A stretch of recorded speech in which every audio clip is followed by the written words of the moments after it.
I was hoping to be able to beat Tears of the Kingdom within a month or so I can make a solid, comprehensive video. I was so wrong.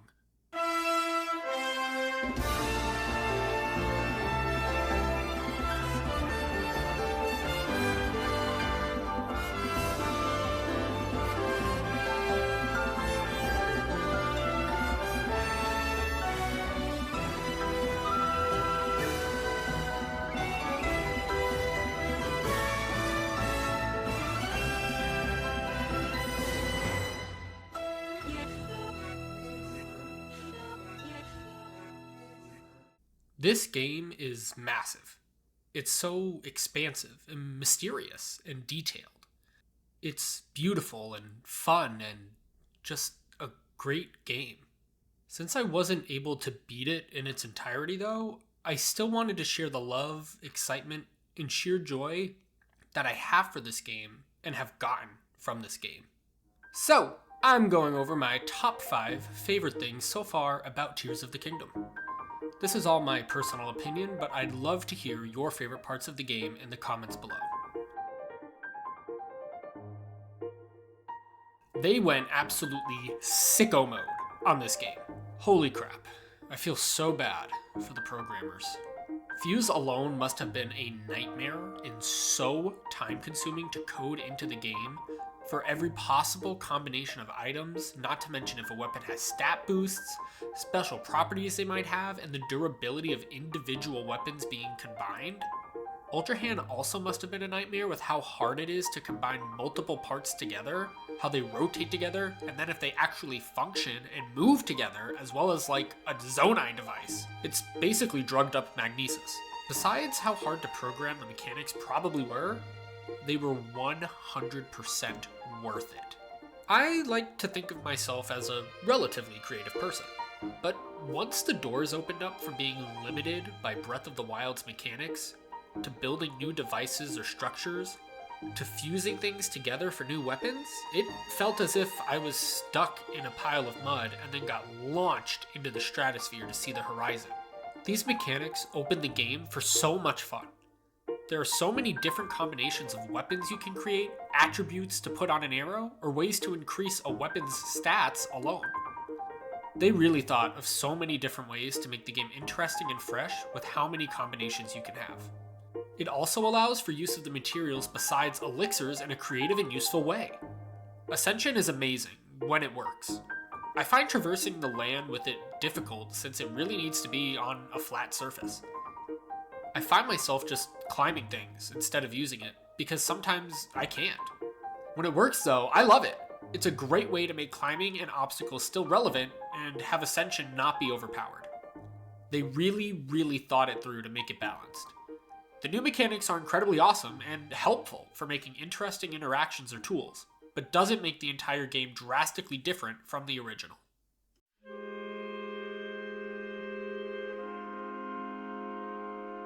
The devices are definitely a necessity and a great idea to get across this humongous map. It's 3 tiers. You have the sky, the surface, and the depths. They are perfectly balanced. The skies are more free flow, spaced out, and have some challenging. It's hard to get around, but using Zonai devices and the new mechanics makes it so much more efficient and easier to get around the sky. There are a bunch of hidden secrets, shrines, and boost pad areas that can help you traverse the sky even more. Not only that, but they learned from Skyward Sword and really added a lot to the graphics of the sky to make it really feel as if you're in the clouds like a bird. The surface is familiar. It brings that level of comfort from Breath of the Wild, but it's also so different. Things falling from the sky, new caves, new landscapes, and more. It welcomes you back into this style of game from Breath of the Wild and shows you that some things are the same, like the stables, the towns, the mountains, but also shows you it's different. It's more dangerous. It's enough to make you comfortable, but still on edge with how different it is. It also gives you that desire to explore. Since it's what we already knew from the old game, we want to go around and find everything that's new and different. From how Rito Stable is now the Gazette, how there's a home spot of the Lookout Landing, to so much variety and new mystery to discover and solve. Ugh, I hate to say this, but the map is like an onion. Layers! Yeah, Shrek reference. Shut up. But the sky is like the first layer. It's easy to get around, bright, inviting. The surface is like the second layer. It's more acidic. It's harder to get through some things. It's still nice and good, but different. It has malice and chasms on it that make it a little less inviting than the sky. Then there's the depths. They're that root of the onion, that final layer. You don't want to eat the root. Don't eat the root! The depths are scary as hell. They make you cry. I can't see anything. There's stuff all over the floor. There are weird noises, buffed up monsters. Why did I come down here? It's also huge. It's vast and dangerous and terrifying, but also mysterious.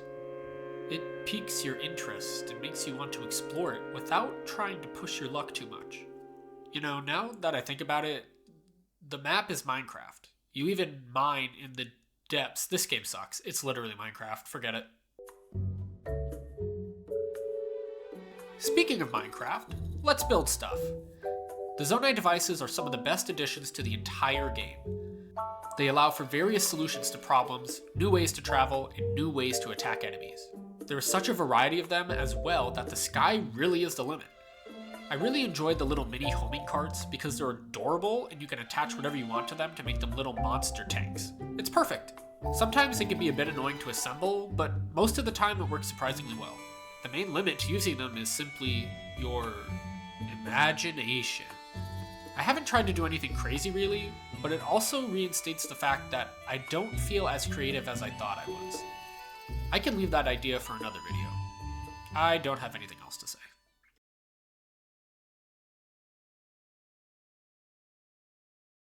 I love the enemies in this game. Yes, there are some reused ones from Breath of the Wild, but that is perfectly okay with how they managed to update even the existing enemies and add new ones. Some of my favorite interactions in the game are simply how the enemies engage with each other. I can make constructs and bokoblins fight each other, confuse the same enemies to fight each other, or fight a literal mini army of them that form ranks. They still have the wacky shenanigans of cooking food, eating, throwing each other. They also have new interactions too, like the Battle Talus that has bokoblins on it, but if they get in its way, he'll knock them out. Or the flying Arakudas that carry bokoblins and attack with them. I also love fighting the Lynels with a few new attack patterns, but still having a skill check of headshotting them to get max damage. They kept some of the old tricks and patterns of attack, but also added new ones to throw people off their game and realize it isn't the same as Breath of the Wild and there are new things to learn. Not only that, but they have actual functions and rewards for defeating enemies. The Fuse power. It makes defeating enemies so much more rewarding because it actually helps you up your game and make you stronger. The enemies are an amazing upgrade from Breath of the Wild, and I look forward to having even more insane interactions with them. Except Gleeoks. Screw those things. Lastly, the characters. I have to praise the development team for a lot of things in this game, but especially this one. I feel as if the world now is more organic. There are new designs, that's cool, but more importantly, new characters. New characters that serve as interesting side plot lines and function as actual NPCs. In Breath of the Wild, I felt most of the NPCs were standard. They'd give you a hint of something, then you do whatever mission, then tell them, and boom, reward. Now they're more detailed. You don't just talk to a group of people looking for a monster troop, you go with them. Then you help them beat the monster troop, and they actually help you and do damage to the enemies. You talk to characters who feel more authentic, and that they aren't just some way to start a side quest. The main characters are fine still, but I love that they decided to double down and invest more in the side characters too. Like that Stork, who I don't know if he's technically a Rito or not, but he seems like he's from some 70s or 80s movie telling us to soar long. Or that one guy who is obsessed with Hudson and you have to help him stabilize his sign. I may not have remembered their names, but I remembered their stories, their personalities, and how they made me feel. And to do that with NPCs from a game where they weren't really super important before is a huge win in my book. This game, so far, has been an amazing journey. I felt overwhelmed, scared, excited, joyous, and so much more. This could end up being my favorite Legend of Zelda game, hands down. From the new and old enemies, the expansive map, the amazing side characters, the new mechanics, and the creative ideas with Zonai devices. This game has everything. If you don't have it and haven't played it, please do. Like, right now. Go. Buy it. If you have been playing it, I hope you're enjoying it as much as I have been. Let me know your favorite parts in the comments below. Thanks for watching. See ya.